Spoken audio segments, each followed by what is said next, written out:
Hi viewers, welcome to our channel. Jani master కేసులో ఇంకో కొత్త ట్విస్ట్ చోటు చేసుకుంది. అదేంటంటే వాళ్ళ వైఫ్ ఆయేషా గారు ఎవరైతే ఉన్నారో ఫిలిం ఛాంబర్ లో ఆ అమ్మాయి పైన కంప్లైంట్ అయితే చేసింది. మరి ఎటువంటి కంప్లైంట్ చేసింది, మరి ఏం జరిగే అవకాశం ఉంది? ఇప్పుడు ఇదే అంశం మీద డిస్కస్ చేయడానికి ప్రజెంట్ మనతో పాటు జర్నలిస్ట్ చరణ్ పరిమి గారు వారితో ఒకసారి మాట్లాడదాం. హాయ్ అన్న. హాయ్.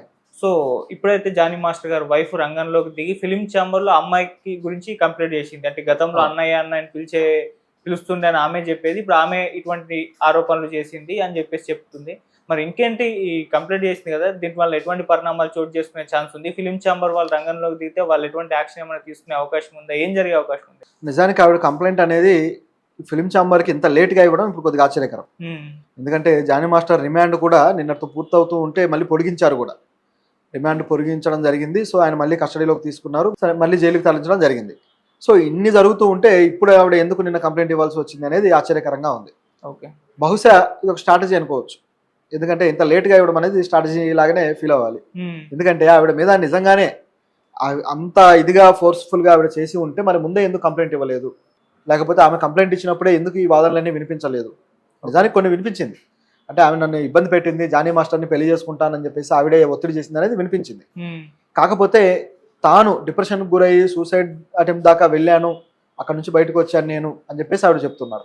దాంతోపాటు గతంలో జానీ మాస్టర్ని ఆవిడ అన్నయ్య అని పిలిచేది, నన్ను వదిన అని పిలిచేది. సో ఇలా పిలుస్తూ నాకే ఆవిడ మోసం చేయడానికి ప్రయత్నించింది అని చెబుతూనే కనీసం జానీ మాస్టర్ని ఇంటికి కూడా రానివ్వలేదు, కేవలం ఇంటికి 3 గంటలు వచ్చి వెళ్ళిపోయేవాడు. అట్లా తన దగ్గర పెట్టుకోవడానికి ఆవిడ ఎక్కువ ప్రయారిటీ ఇచ్చింది. సో ఈ విధంగా మా కుటుంబంలో కలతలు రేపి మమ్మల్ని దూరం చేయడానికి ప్రయత్నిస్తుంది అన్నట్టుగా అనేక ఆరోపణలు అయితే దాంట్లో యాడ్ చేసి ఫిలిం ఛాంబర్లో కంప్లైంట్ ఇచ్చింది. సో దీన్ని మరి వాళ్ళు తీసుకుంటారా, ఏ విధంగా విచారణ చేయబోతున్నారా అనేది ఆసక్తికరంగా ఉంది. అయితే నిజానికి ఆవిడ కంప్లైంట్ ఇవ్వాల్సింది పోలీస్ స్టేషన్ కాకుండా ఫిలిం ఛాంబర్లో ఎందుకు ఇచ్చారు అనేది ఇప్పుడున్న ప్రశ్న. ఒకవేళ తను సూసైడ్ అటెంప్ట్ దాకా వెళ్తే దానికి సంబంధించి ముందే ఆ వివరాలు పోలీస్ స్టేషన్లో చెప్పుండొచ్చు కదా. ఎందుకంటే అది కూడా చాలా తీవ్రమైనదే, ఒక వ్యక్తిని సూసైడ్కి పురిగొల్పడం అనేది. కాబట్టి అది కూడా కన్సిడర్ చేస్తారు పోలీసులు. దీంతోపాటు ఆ కుటుంబాన్ని విచ్ఛిన్నం చేయడానికి ఆవిడ పాత్ర కావచ్చు, ఇదంతా కూడా కన్సిడర్ చేసేదే. కానీ అలా స్టేషన్కి వెళ్లకుండా ఇట్లా ఫిలిం ఛాంబర్లో కంప్లైంట్ ఇవ్వడము, అది కూడా ఇన్ని రోజుల తర్వాత ఇవ్వడం అనేది పూర్తిగా స్ట్రాటజీ ప్లే చేస్తున్నారు అనేది కనిపిస్తుంది ఇక్కడ. ఓకే, అంటే ఆవిడ మీద రివర్స్ కేసు అనేది ఒకటి వేస్తే అది కొద్దిగా ప్రజల్లోకి వెళ్తుంది అనేది వీళ్ళ ఉద్దేశం కావచ్చు. అయితే ఇక్కడ గమనించాల్సింది ఏంటంటే ఆవిడ స్ట్రాటజీ అనేది ఎంతవరకు వర్కౌట్ అవుతుంది, ఎంతవరకు ఇది అవుతుంది అని. ఎందుకంటే వీళ్ళు ఆల్రెడీ ఒక దర్యాప్తు చేస్తున్నారు, ఒక కమిటీ వేసి, ఝాన్సీ గారు వీళ్ళంతా కూడా, తమ్మారెడ్డి భరద్వాజ్ గారు వీళ్ళంతా. సో ఈ దర్యాప్తు అనేది మరి దాని రిపోర్ట్ వీళ్ళు ఎప్పుడు సమర్పిస్తారో ఎవరికి తెలియదు, ఎప్పుడు బయటికి తీసుకొస్తారనేది. ఒకవైపు జరుగుతూ ఉండగా ఈవిడ ఇలా తీసుకురావడము, అలాగే మరోవైపు జానీ మాస్టర్ ఇంట్రాగేషన్లో సుకుమార్ పేరు తీసుకురావడము, సుకుమార్ మా మధ్య సయోధ్య చేకూర్చడానికి ప్రయత్నించాడు, ఇటువంటి తీసుకురావడం అన్నీ చూసాం. ఒకసారిగా దీంట్లో రకరకాల ట్విస్టులు వచ్చేసాయి. ఈ రకంగా చూస్తే సుకుమార్ పేరు తీసుకురావడం తోటి ఒకసారిగా కొత్త స్ట్రాటజీ అమలు పరచాల్సిన పరిస్థితి వీళ్ళకి ఏర్పడిందేమో అనిపిస్తుంది. ఎందుకంటే ఆవిడకి సపోర్ట్గా ఉన్న వాళ్ళు ఎవరయ్యా అని గతంలో ప్రశ్నలు వచ్చినప్పుడు వినపడ్డ 2 పేర్లు సుకుమార్ గారు, అలాగే బన్నీ గారు, అల్లు అర్జున్ గారు. సో వీళ్ళిద్దరు పేర్లే వినపడ్డాయి. ఇప్పుడు చూస్తే మా మధ్య సయోధ్య కోసం సుకుమార్ ప్రయత్నించాడు అని చెప్పేసి అంటున్నారు. ఆ సయోధ్యలో కూడా ఆవిడ తనని ఇబ్బంది పెడితే దానికోసం సయోధ్య సుకుమార్ వచ్చారన్నారు. ఈయన వెర్షన్లో సుకుమార్ తనకు సపోర్ట్గా కనపడుతుంది. అటువైపు చూస్తేమో సుకుమార్ అమ్మాయికి సపోర్ట్గా మొదట్లో వాదనలు వచ్చాయి. ఇవన్నీ ఇలా జరగగా ప్రొడ్యూసర్ వచ్చేసి సుకుమార్ ఇన్వాల్వ్మెంటే లేదన్నాడు. ఈవిడ కూడా సుకుమార్ ఇన్వాల్వ్మెంట్ అసలు లేదని చెప్పేసి అన్నారు ఆయేషా గారు. అలా అన్న తర్వాత ఇప్పుడు ఈ కేసును తీసుకొచ్చి ముందు పెట్టారు. బహుశా సుకుమార్ సపోర్ట్ అనేది ఆవిడకి ఇప్పుడు విత్డ్రా అవుతుందేమో అనే డౌట్ అయితే ఉంది. చూస్తూ ఉంటే పుష్ప టీం సపోర్ట్ అనేది ఆవిడ నుంచి విత్డ్రా అవుతుందేమో, మరిన్ని విషయాలు ఏమైనా వాళ్ళు వెలికి తీశారా, లేకపోతే నిజాలు వాళ్ళకి ఏమైనా అర్థమయ్యాయా, ఎందుకు వీళ్ళు వెనక్కి తగ్గారు, కేసులో మరింతగా ఇరుక్కునే ప్రమాదం ఉందని గ్రహించారా? అనవసరంగా వాళ్ళ పేర్లు వచ్చినట్టు అయినాయి.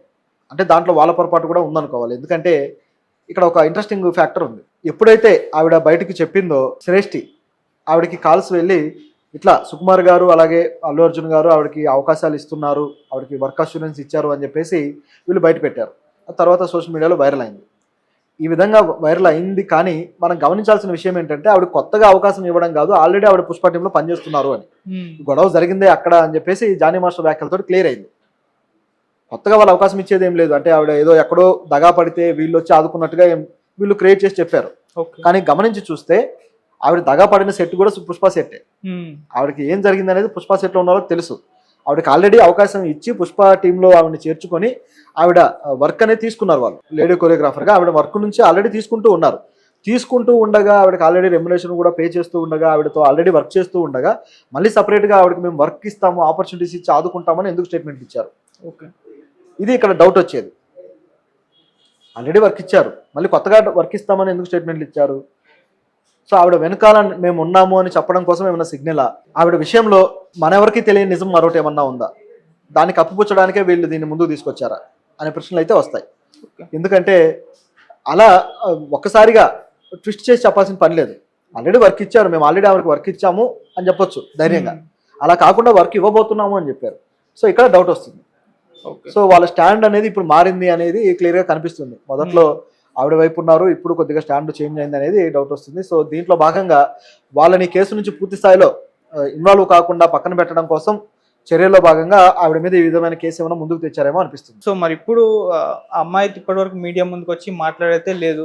సో సినిమా ఇండస్ట్రీ నుంచి ఆమె ఒక సపోర్ట్ ఉంది, ఇటు వీళ్ళకు కూడా సపోర్ట్ చేస్తూ వస్తున్నారు, ఒక ఈక్వల్ గానే కనిపిస్తుంది. సో ఇప్పుడు ఫిలిం ఛాంబర్ మరి ఎటువైపు స్టాండ్ తీసుకునే ఛాన్స్ ఉందంటారు?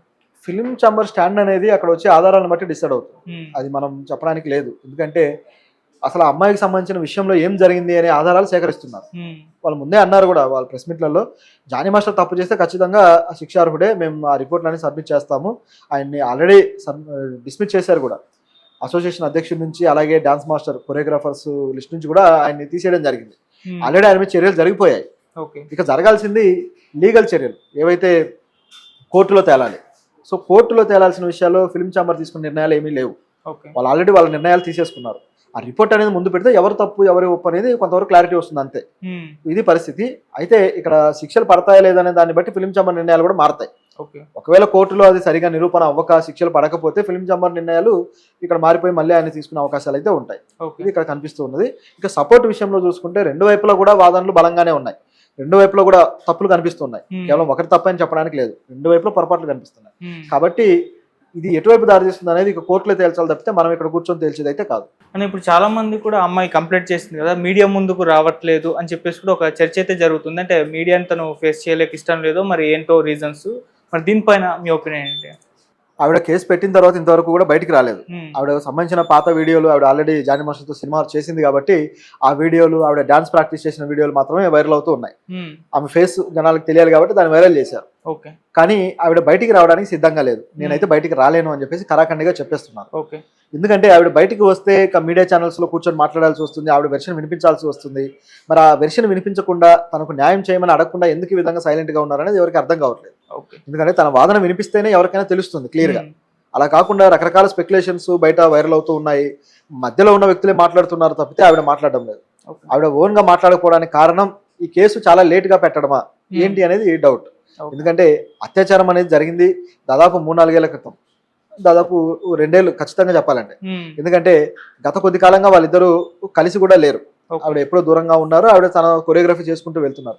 ఇవన్నీ జరుగుతున్న క్రమంలో పోలీసులు మరి ఆ అత్యాచారానికి సంబంధించిన టెస్టులు కూడా చేసే అవకాశాలు లేకుండా పోయింది. ఇప్పుడు నిజానికి ఈ కేసులో ఆవిడతోటి కూడా పాలిగ్రాఫ్ టెస్ట్ లాంటివి చేయాలి, కానీ అటువంటి అవకాశం కూడా లేకుండా కేవలం ఒకవైపే ఉండటం అనేది